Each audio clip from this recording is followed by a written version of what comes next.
the combination of acupuncture and metformin appears to be better than acupuncture alone or metformin alone.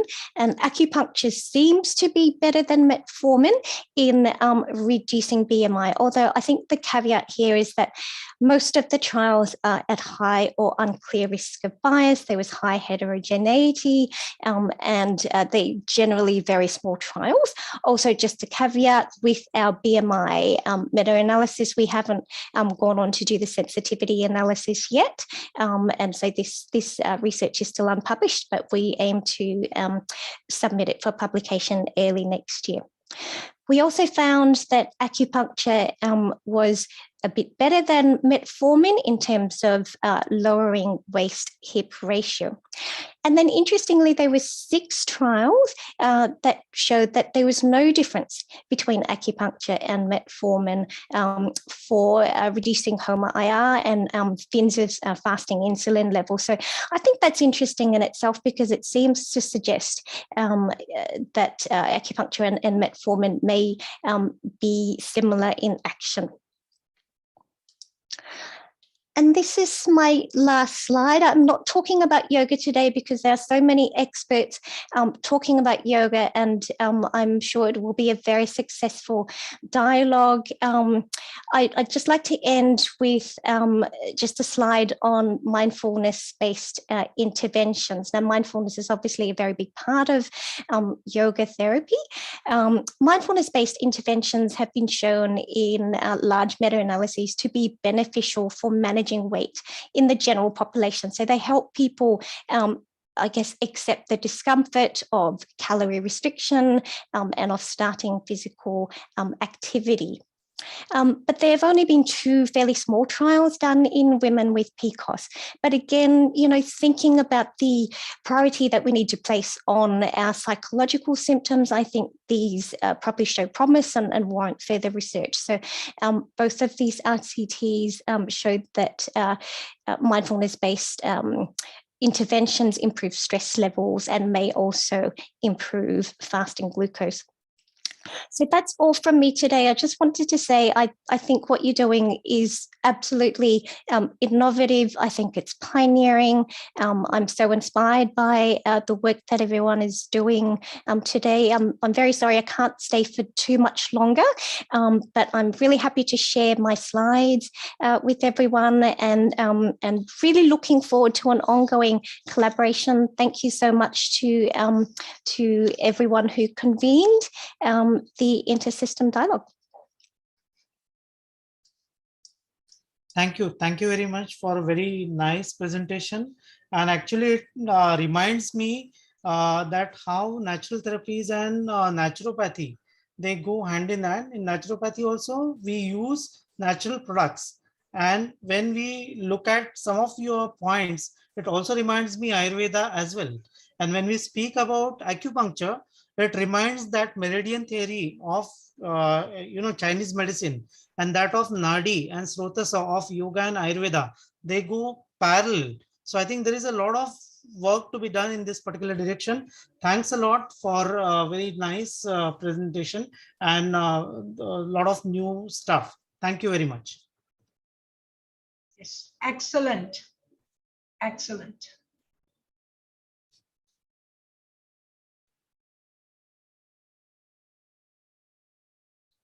Now we will go ahead with our next speaker, none other than Dr. Ishwar Basavareddy, and I take opportunity to introduce him. Sir very graciously accepted our invitation and let me introduce him. He's MSc, he's a physicist, MSc in physics, and then he did MA in philosophy and PhD in yoga philosophy. He is a director of Morarji Desai National Institute of Yoga and Naturopathy under Ministry of Ayush, Government of India. He is advisor to Yoga and Naturopathy to the Ministry of Ayush. He is a Chief Executive Officer, CEO for Yoga Certification Board, YCB, under Ministry of Ayush. He has more than 30 years of professional experience in yoga education, therapy, and research. He has imparted yoga training and therapy to more than 1 lakh people, all of all sections of the society, and has participated in more than 400 national and international conferences, seminars, and presented research papers and delivered more than 1200 lectures or lecture cum demonstrations in India and abroad. He has established preventive healthcare units of yoga, 20 CGHS dispensaries at Delhi and NCR. He is a member of several national and international committees or bodies such as UGC, NCTE, NCERT, CBSC, SAI, AISC, ICCR, ICMR, Railway Board, and so many others. He is an honorary professor for India China College, Kunming, China, and many more to his list. He is a founder secretary general of Indian Yoga Association, a self-regulatory body of leading yoga institutions in India.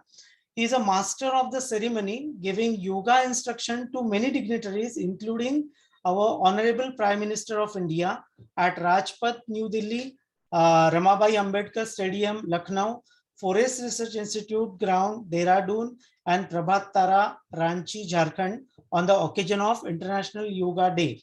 So let me have opportunity to call upon Dr. Ishwar sir to have his presentation.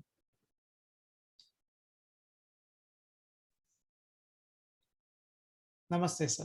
Sir, you are unmute. Om Shanti Shanti Shanti. Namaste, madam. Right, madam. Namaste. Namaste, Patak sir, and all the professors. I'll just share my presentation.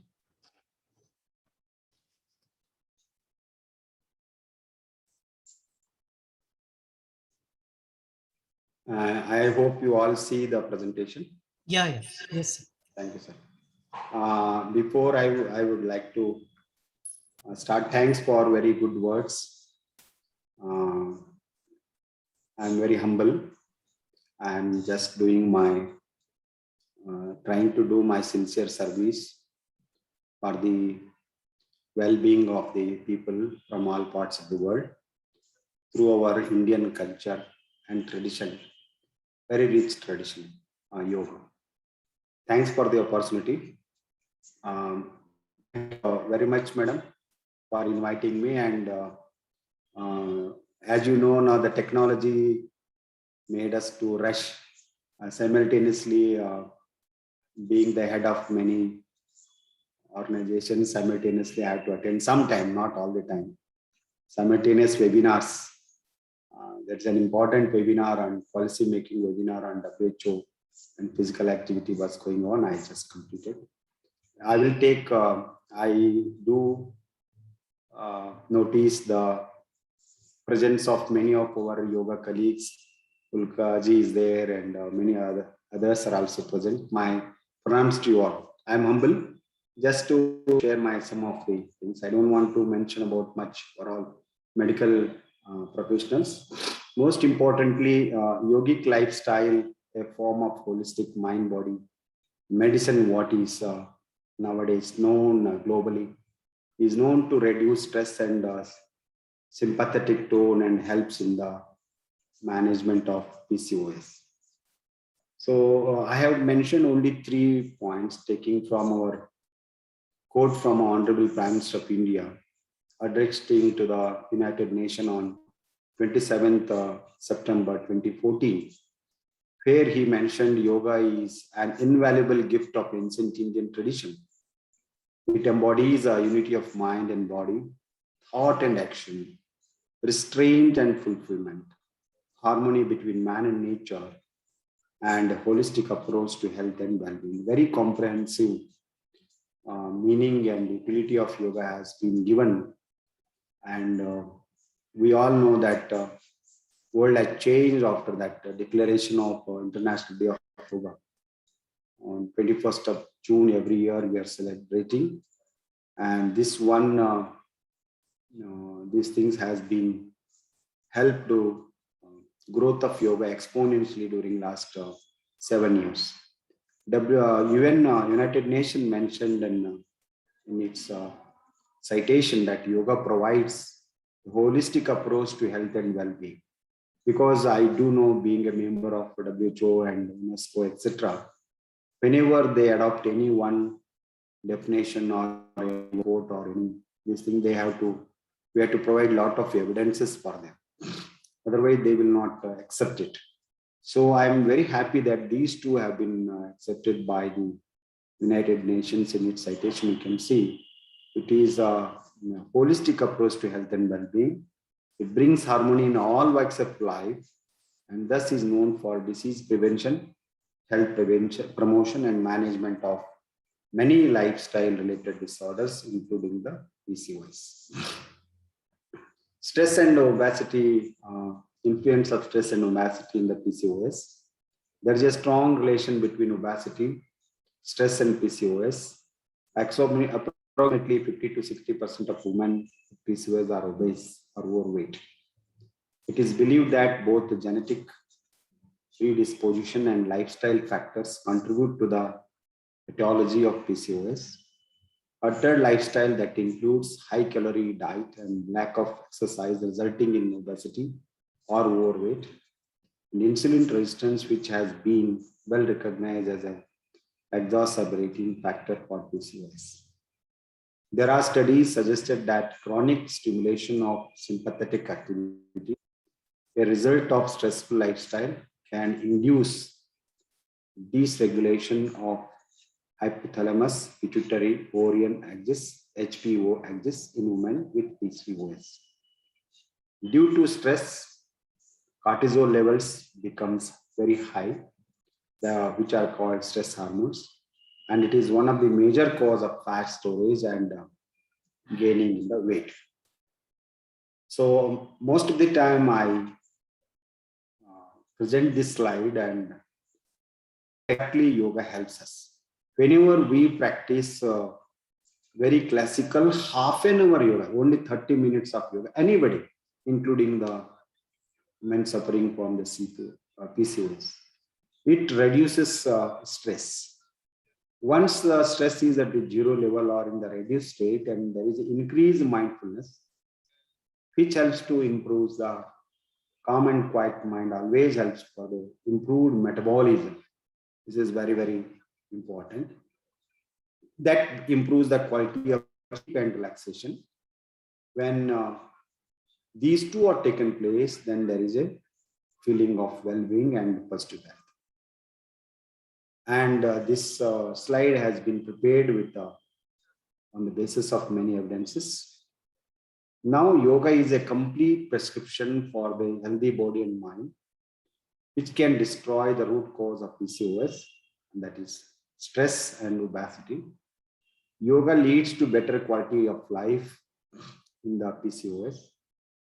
Daily yoga for 30 minutes. I prefer 40-45 minutes.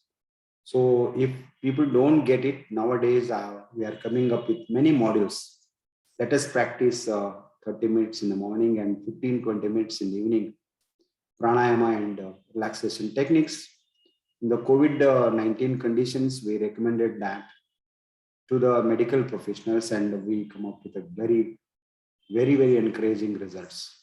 Therefore, 30 minutes of yogasana, dhyana helps in weight reduction and stress management, which ultimately stabilize the normal function of hypothalamus, pituitary ovarian axis, and in the management of PCOS. I don't use the word cure. Effect of yoga in the PCOS. Research study shows that regular yoga practice. So many times I mentioned that major yoga practices are 3. It is always a combination. Whenever we talk, there are many practices, but few asanas and a very important pranayama and dhyana. Dhyana is a compulsion. It is the package, it's a capsule. Whenever we practice regularly, and conventional physical exercise on glucose metabolism and lipid profile in PCOS subjects, after practicing it daily for 1 hour for consecutive 12 weeks, and found that yoga was more effective than conventional physical exercise in improving glucose, lipid, insulin sensitivity. And there are many hundreds of studies like this. I do hope that Dr. Ulka and Dr. Satish and others will emphasize on that. Yoga practices like asana designed for PCOS help in opening up pelvic area and promote relaxation. But I found that in my earlier days in the universities, especially Setu Bandhasana, Sarvangasana, Viprit Karni, Chakrasana, Bhadrasana, etc. are found to be very useful, though they are a little bit of advanced practices considering today's physical activity. Not in the earlier, they are all simple practices, Sarvangasana, Chakrasana. Everyone used to practice it. Nowadays, life has become so sedative and even stretching arms has become very difficult. But I recommend, I found in the university campus, in the age group from the earlier age to the 40, 45, 55, most of them are so happy that many of these conditions have not been managed by meditation, etc. But simple 2 to 3 months of practice help them to overcome any of these PCOS. In PCOD, yoga practice reduce stress and sympathetic tone, and in the one reported enhanced hormonal profile in women suffering from PCOS following a 12-week integrated yoga intervention. Yoga practices reduce the stress and anxiety and thereby balancing the HPO and HPA axis. And yoga intervention at significant lower free testosterone levels. Yoga can also have a positive impact on insulin and cholesterol levels in women with PCOS. And like this, many research studies you can have it. Alterations in brain waves, basically an increase in alpha waves and decrease in serum cortisol level was observed during the yoga intervention. Recent evidence shows significant health benefits of yoga for improving anxiety hormones, menstrual cycles, and metabolic parameters among women with PCOS. Yoga practice also reduces anxiety for women with PCOS to improve sex hormones and regulate menstrual cycles. And there are many practices. Surya Namaskar is the one, but I suggest with the age and particular conditions, the Surya Namaskara should be modified. That's why whenever we recommend yoga therapy, always it is under the supervision and guidance of an expert who knows these disease conditions. In the yoga field, we find many of them are the trainers who are not well versed with therapeutical conditions. Sometimes in the chronic conditions, it leads to a problem. So though we recommend some of the practices here, even I mentioned Setubandhasana, Sarvangasana, Chakrasana, Baddhakonasana. So we use them particularly depending upon the individual to individual basis. So largely Surya Namaskara has found very useful. Along with the breathing pattern, it balances the whole endocrine system by direct massaging glands and increasing blood flow to the organ, thus regularizes the menstrual cycle. The entire one Surya Namaskara has found very useful. But I recommend there are 5 stages of Surya Namaskara. I found in the university students and more than 400 students, I worked for 5 years. When it worked with breathing and also chanting of mantras. So we, if they don't chant, but at least humming of songs, etc. So we integrated very effectively, and that found very useful. Not only just a physical form of Surya Namaskara, but regulated with breathing and also the chanting of mantras, which creates the resonance effect in the brains. Sun salutation or Surya Namaskara significantly decreases blood sugar level, increases insulin sensitivity, improves lipid profile and results in weight reduction, improves BMI, low waist hip tissue, and there are hundreds of research papers on that. And everybody agreed, whatever it may be, Nadi Shodhan Pranayam. But many times nowadays, Nadi Shodhan Pranayam means just breathe in and breathe out, but it's a very scientific pranayama, and it should be performed with care, with proper ratios. So when you completely do it for 8 to 10 times, it creates an electromagnetic energy type of thing, which opens up the central nervous. So that pranayama is found to be very effective. And Brahmari also, there are various kinds of Brahmari. Sometimes we do that, this, etc. But reducing the sound while inhaling, exhaling, and managing the resonance with the throat contraction, etc. They are very useful. That's why it's a mind-body practice. With each individuals, we have to manage that. Because I'm a technocrat, I'm explaining a little bit, not only presenting the research, where I found the effect. Because I found these are the impact on managing these PCOS. The researchers simply they present, but we know how it works. So that's why I'm a little bit of giving my experiences also. Breathing techniques purify the subtle energy channels and enabling smooth flow of vital energy. So that's why Nadi Shodhan is very, very important, and it helps to calm down the body and relieve the stress. Controlled breathing techniques tones up nervous system, improves stability, eliminate anxiety.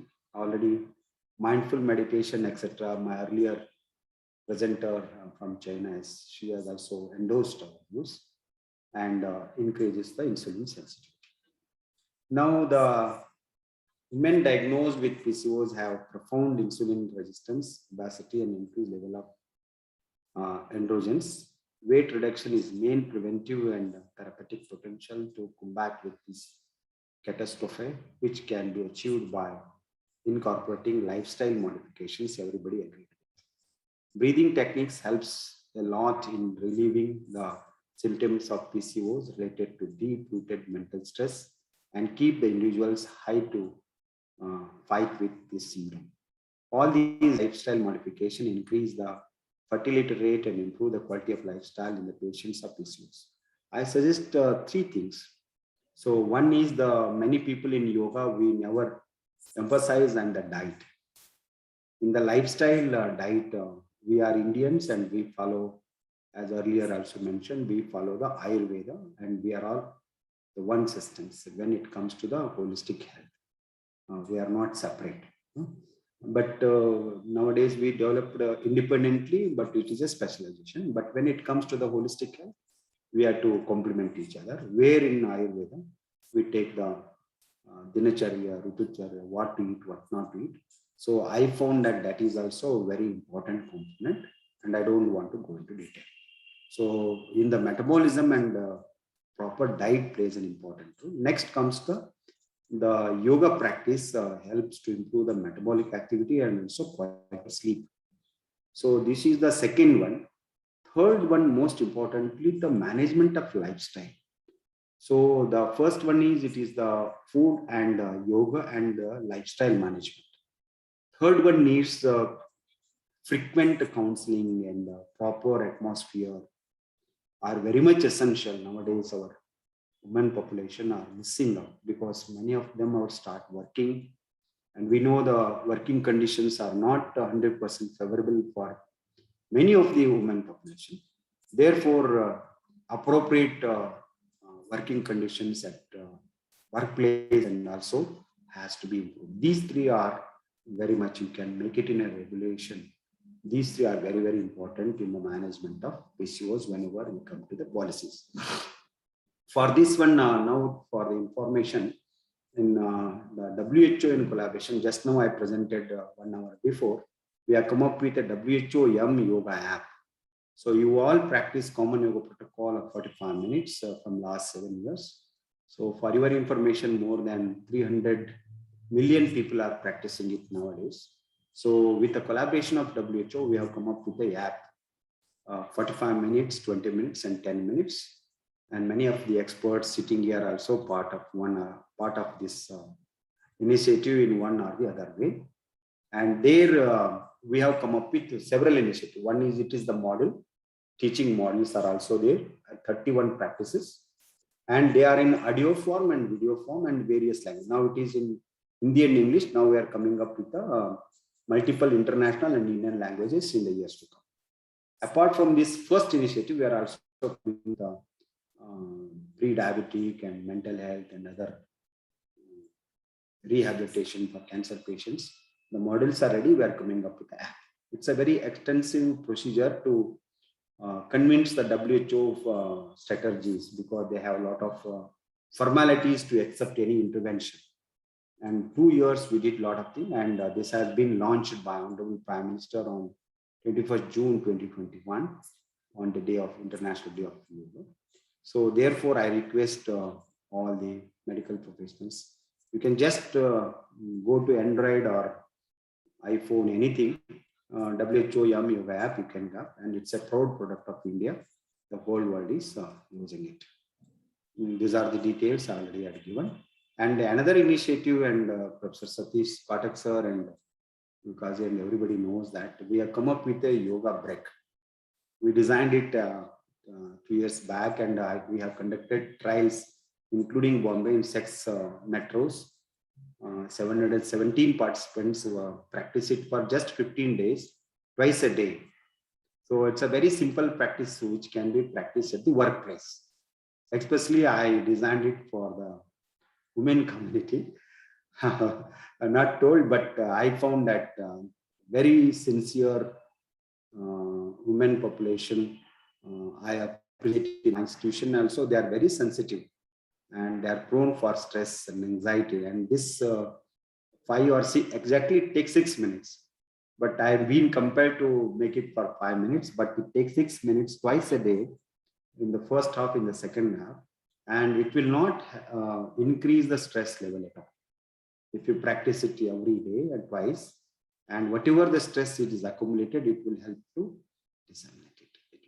It's a simple practice. I'm not exaggerating, and I'm very proud, and this works well. Please, if you don't have time for nowadays, earlier when I start my yoga, 1.5 hours was very less. From 4:30 to 6:30, 2 hours if I don't practice yoga. So I don't say that today I have not practiced yoga. Nowadays, even if you practice 5 minutes and do 10 rounds of Anuloma Viloma, so you found, yes, today I did yoga. So this is the lifestyle, and this is the emerging situations. We are all aware of it.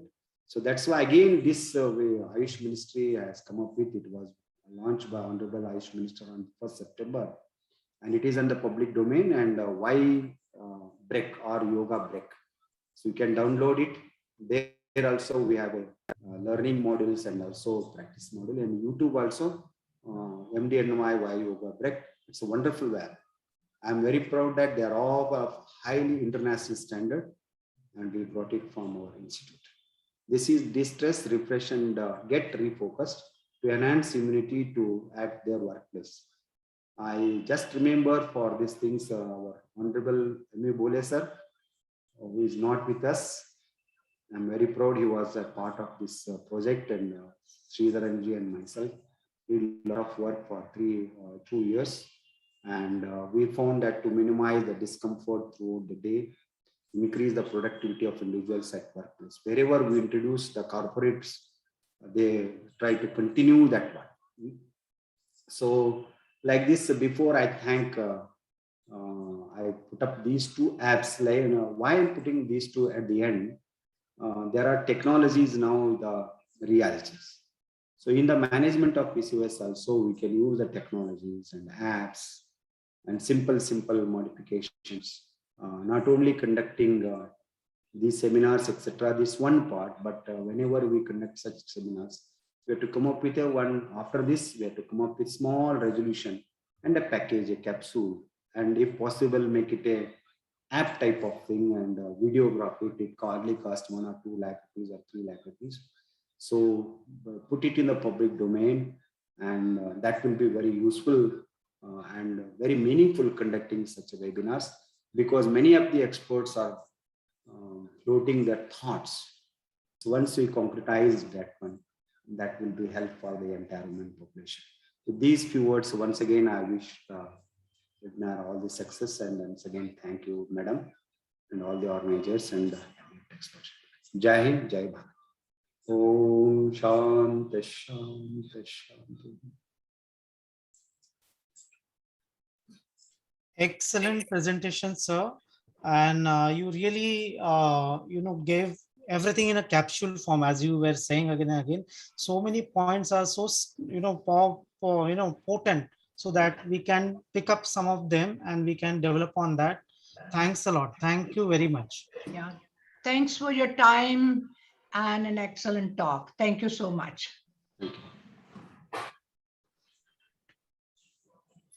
Dr. Geeta, madam, are you there? Virja, just wait. We are looking forward for chairperson and co-chairperson's remarks. Dr. Geeta, madam, I can't see her. So Dr. Ashish Farke, sir, you can share your remarks about the inaugural session. I think it was a very wonderful and very learning experience to have all these learned speakers. And I'm sure without wasting much of the time, because we are running short of time, I suppose, Absolutely. we will go ahead with our next session, wherein we will be getting many more things. So I thank you once again to my own mother institute, KHS, MRC, and NIRH for giving me opportunity to be with all of you. I thanks all the speakers. I thank my co-chairperson, and I think we should go ahead with. Thank you. Thank you very much. Yeah. Thanks, everybody. Thank you very much. It was a great inaugural session. Thank you, madam. Now I hand over to my co-convener, Dr. Vibhuti Rao, to take over for the second session. Vibhuti, over to you. Thank you, madam. I welcome you all for the second session for today's event. And we have, on this occasion, it gives me a great pleasure to introduce the chairperson for the next session. We have two great scholars and eminent practitioners from medical and yoga field. First of all, we have Dr. Satish Pathak. Dr. Satish Pathak is a recipient of various awards, such as Yoga Ratna Award, and has published various papers in eminent journals. He is very well known for his work in yogic kriya and asanas. Currently, he is Assistant Director and Scientific Research Department, Kaivalya Dham, Associate Professor in College of Yoga, Kaivalya Dham, Vice Chairman of Indian Yoga Association, and member Scientific Advisory Committee at Ministry of Ayush, Government of India. So we have our second chairperson today, Dr. Neeta Dalal, a very well-known gynecologist from Saifi Hospital and Breach Candy Hospital. She's a consultant there, and she also has a huge list of achievements and awards. To brief some, I have listed here. She's an ex-associate professor at LTMG Hospital and LTM Medical College, president of Mumbai Menopause Society, and a committee member of Abhiyan PCOS India. And she has special interest in menopause and PCOS. I welcome you both, eminent chairpersons, for today's event. Thank you so much for gracing this occasion. I hand over to you, Dr. Satish Pathak and Dr. Neeta Dalal, to introduce the speakers and taking over the session, please.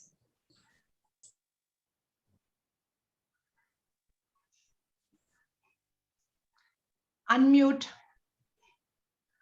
yourself. Thank you very much, Dr. Vibhuti Rao. I request to put the slide of Dr. Nidhi so that I will introduce her. The first speaker in this international webinar on intersystem dialogue on PCOS, Dr. Nidhi Chaudhary. I'm happy to introduce her. She has done PhD in yoga, and she is yoga consultant at Suhruda Clinic, Bangalore, India, and also a yoga researcher. She is CEO of Yoga Plus India, Bangalore. She is also director for Yoga Fame Buddy Private Limited, Bangalore, and she is also academic director of Adhyatma Yoga, Bangalore, India. She has got a lot of achievements. She is a yoga practitioner for more than 2 decades and has studied from Iyengar Yoga School. She has guided doctorate students for projects such as yoga for obesity, cardiac rehabilitation after myocardial infarction, allergic rhinitis and acupressure with yoga for common elements. She is an international, she has toured internationally at USA and Singapore for conducting yoga therapy workshops. She has presented her work at several international conferences like International Conference on Traditional and Alternative Medicine and the Congress for International Diabetic Federation. She has received integrative medicine program and research training from MD Anderson Cancer Center, Houston, Texas. Dr. Nidhi was instrumental in planning and execution of the first International Yoga Day with Government of India. With such introduction, I invite Dr. Nidhi Ram to talk on yoga management of PCOS. Thank you very much, madam. Thank you, Dr. Satish Pathak. I would like to share my presentation.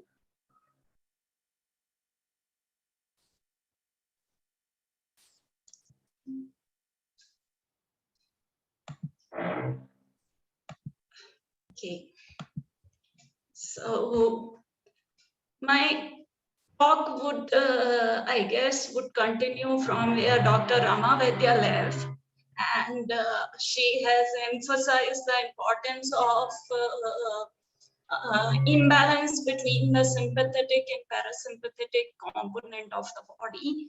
And probably that would be the cause for PCOS, or is it a like symptom or after effect of PCOS, is where she left. And I would like to continue from there, bringing in the yogic understanding of a disease and yogic approach to the healing. We all know the PCOS, how it happens, and there are a lot of side effects which the person suffers with. Some of them are physical, but there's a lot of psychological component to it. The person suffers with anxiety, low quality of life, depression, distress, and as my research was with the adolescent age group, I saw a lot of body image anxiety and depression associated with the symptoms like acne, hirsutism, hair fall, and that creates a lot of social dysfunction in their life. What is the cause of PCOS and how do we look at it? Please. Dr. Nidhi, you want to share your slides? Full screen. Full screen, share your slides. Full screen. Yeah, now it's there. Thank you. Thank you. You have to put it in a slideshow mode. Full screen. Okay. Yeah, that's the button where you were clicking. Right. Yeah. Madam, namaste. Shall I take a leave if you are permitted? Please, thank you very much for joining us. Thank you very much. Yeah, thanks for your presence. Thank you, sir. Thank you. Nidhi ma'am, you can click on that icon. You had just gone there. Sorry? You have to put on a slideshow pattern. I did that. No, you will have to reshare your screen, entire screen, not just the application. Okay, let me come 1 second. You can stop sharing and reshare it if you are having any problem. Yeah.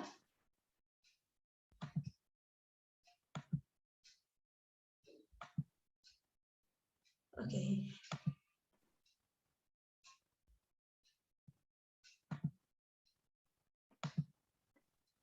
Is this okay?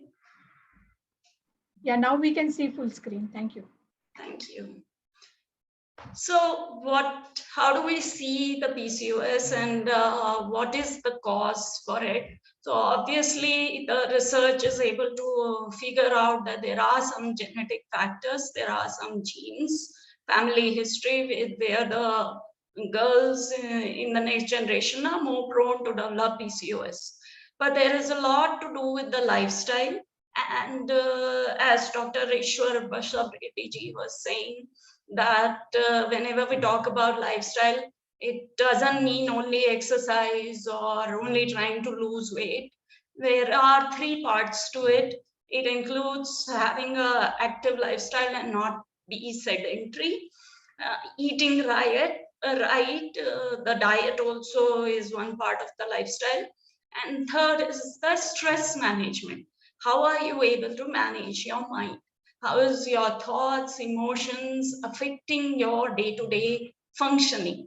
So all the three together come when we talk about lifestyle, and we are seeing that a lot of girls, young girls, adult women who are struggling with all these three areas.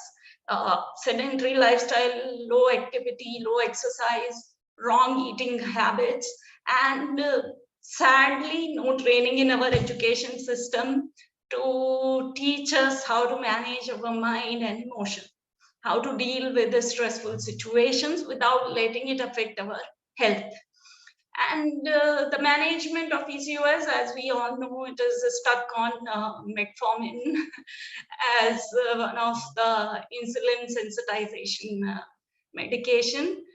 There's a lot of research done in the field of diet about how we can lose weight through different ways of dieting. A lot of research done even in the exercise area, where fat burning, aerobic exercises. Recent research has shown that actually too much high intensity exercise also can be damaging and may not help the patient as much as compared to the research which was 15 years back talking about a lot of high intensity exercise for losing the weight. Sorry, one second. Now, this is one of the most important slide of my presentation, and this is the basis for the whole yoga therapy for PCOS. How do we look at a disease? How do we look at a person who is getting affected by some medical condition or disease? So the Taittiriya Upanishad has given us a concept called Panchakosha Viveka, where it explains that a living being or a human being is not just what we see as the body, which is known as the Annamaya Kosha, the physical body, what we see outside. There is something subtle and beyond the physical body, which is like the Pranamaya Kosha, the life force, what we breathe in, what keeps us alive. Third one is the Manomaya Kosha, the mind, where we feel things, our emotions, our feelings. The fourth one is Vijnanamaya Kosha, in the sheath of our intellect, the capacity to judge between right and wrong, the intellectual capacity to be differentiating between right and wrong. And the final sheath is the Anandamaya Kosha, which is the layer of bliss. And that is kind of the goal of our yoga therapy. We try to correct at physical level, then we try to correct at life force level or prana level, then we try to correct at manas level, we try to correct the notions for the person to try to bring them into the layer of bliss, to the layer of ananda. And if once they establish themselves into that ananda level, that is where you will achieve the maximum health. And health is not something like how most of us understand the absence of disease or the absence of pain or the absence of discomfort. It is way beyond that. Positive health and peace of mind and being able to exist in constant happiness and bliss and not able to divert from there. So that is like more and more going from gross to the subtle, using your awareness, having to gain the control or mastery over your awareness through simple practices of asanas, pranayama, meditation, and then use that awareness to reach to that ananda and try to establish ourselves there. Etiology of disease from different yogic texts. A lot of yoga texts which talks about the core of a disease development actually starts at our manomaya kosha, at our mind level. So Patanjali has given it in Patanjali Yoga Sutras as kleshas. There are 5 kleshas: avidya, asmita, raga, dvesha, abhinivesha. Literal translation can be avidya is ignorance, asmita is ego, ragas are attachment, dveshas is hatred, and abhinivesha can be fear of unknown or uncertainties. So these are the 5 kleshas which can cause a person to reach dukkhas or constant psychological distress and misery. Krishna has given another definition similar to this in Bhagavad Gita. Shri Krishna has told it in one of the sutras or one of the mantras, very beautifully explained. Dhyayato vishyan punsa sankastesho pajayate sanjat sanjayate kamaha kamat krodho vijayate krodhat bhavati sammohaha sammohat smriti vishwamaha sammohat smriti vibramaha Smriti Bhranshad Buddhinasho Buddhinashat Pranashyati. Thank you so much, Doctor. So it explains that how the attachment to one wrong thought, there is a pathway. He has clearly given a flow chart, a pathway of how attachment to a wrong thought can lead to the destruction of a person itself. And this is what is the concept of disease from Bhagavad Gita. Yoga Vashishta, a third text, has clearly mentioned in a very simple term for all of us that Adija Vyadhis means the Adhis, the mental disturbance or the disturbance at the mind level actually leads to the Vyadhis in the body. So it comes to the disease in the body or physical discomfort at the body level. So all the yogic texts have clearly told us that it all starts from mind and then it percolates down to the prana, then it percolates down to the body level. And we see it at body level as the symptoms and discomforts eventually. But if we want to cure or if we want to reverse the condition, we have to go to the cause. We have to go to the core, which is the mind. If we are trying to correct the mind, then we would see that, okay, when the person is calm, when the person is relaxed, when their stress levels are low, when their cortisol levels are low, and they come to a much balanced homeostatic state of their being, then all the hormonal issues, they kind of reverse, and you would be able to see the correction happening in all the symptoms, all the conditions what we see. This is one of the etiology and yoga mechanism chart which I had prepared during my PhD, and I really would like to, I think this is what would help us to understand how the yoga helps PCOS. So I would like you to see the second half of the chart, because that is what you already must be aware of.